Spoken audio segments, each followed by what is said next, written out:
శుభాకాంక్షలు.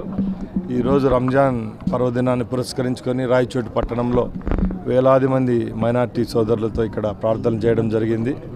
ముఖ్యంగా మనందరికీ తెలుసు, అల్లా యొక్క ప్రార్థనలో ముఖ్యంగా ఒకటే ఉంటుంది, అందరూ సంతోషంగా ఉండాలా, లేనివానికి పేదవాడు అనుకోకుండా 10 మందికి పంచిపెట్టే గుణమే మనకు ఈ రంజాన్ మాసంలో ఉన్న ఒక్క పొద్దుల ద్వారా 10 మందికి మంచి చేయడం, అలాగే సమాజం పట్ల తమకున్న బాధ్యతను గుర్తు చేసుకుంటూ ఈరోజు ప్రార్థనలో మత గురువులు చెప్పడం జరిగింది. ముఖ్యంగా ఈరోజు ఈ రాయచోటి నియోజకవర్గంలో ఉన్న మైనార్టీ సోదరులందరికీ మరొకసారి రంజాన్ శుభాకాంక్షలు. అలాగే ఆ భగవంతుని ఒకటే ప్రార్థించాం.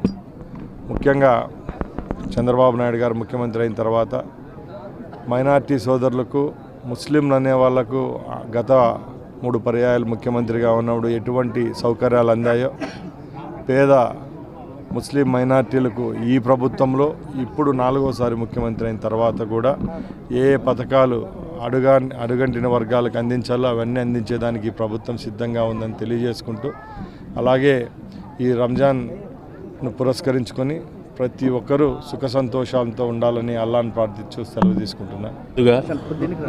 ప్రతి ఒక్కరికి రంజాన్ శుభాకాంక్షలు తెలియజేసుకుంటూ ఈరోజు దర్గాలో ఇక్కడ ఈద్గా నమాజ్ కట్ట దగ్గర వేలాదిగా టౌన్లో ఉన్నటువంటి అందరూ కూడా నియోజకవర్గంలో ఉన్నటువంటి పెద్దలు అందరూ ముస్లిమ్స్తో పాటు అందరం వచ్చి ఇక్కడ నమాజ్ చేసుకోవడం జరిగింది. ప్రతి సంవత్సరం ఈ నమాజ్ చేసుకుంటూనే ఉన్నాం. గత 15 సంవత్సరాల నుంచి ప్రతి సంవత్సరం కూడా రంజాన్ నమాజ్కి హాజరవుతుండడం చాలా సంతోషదాయకంగా ఉంది. అలాగే పెద్దలు ప్రార్థించిన విధంగా ఈసారి కరువు లేకుండా ప్రజలు జీవించాలని, అందరూ శాంతి సామరస్యంగా మంచిగా ఉండాలని, పేదవాళ్ళకు సహాయం చేసేటువంటి గుణం రావాలని, పేదవాళ్ళని అందరూ కూడా ఆదుకోవాలని చెప్పి నిరుద్యోగ యువతకు కూడా మంచి చేయాలన్నటువంటి పిలుపునివ్వటం చాలా మంచి పరిణామం. ఇవన్నీ కూడా తప్పక పాటిస్తూ మరొకసారి అందరికీ రంజాన్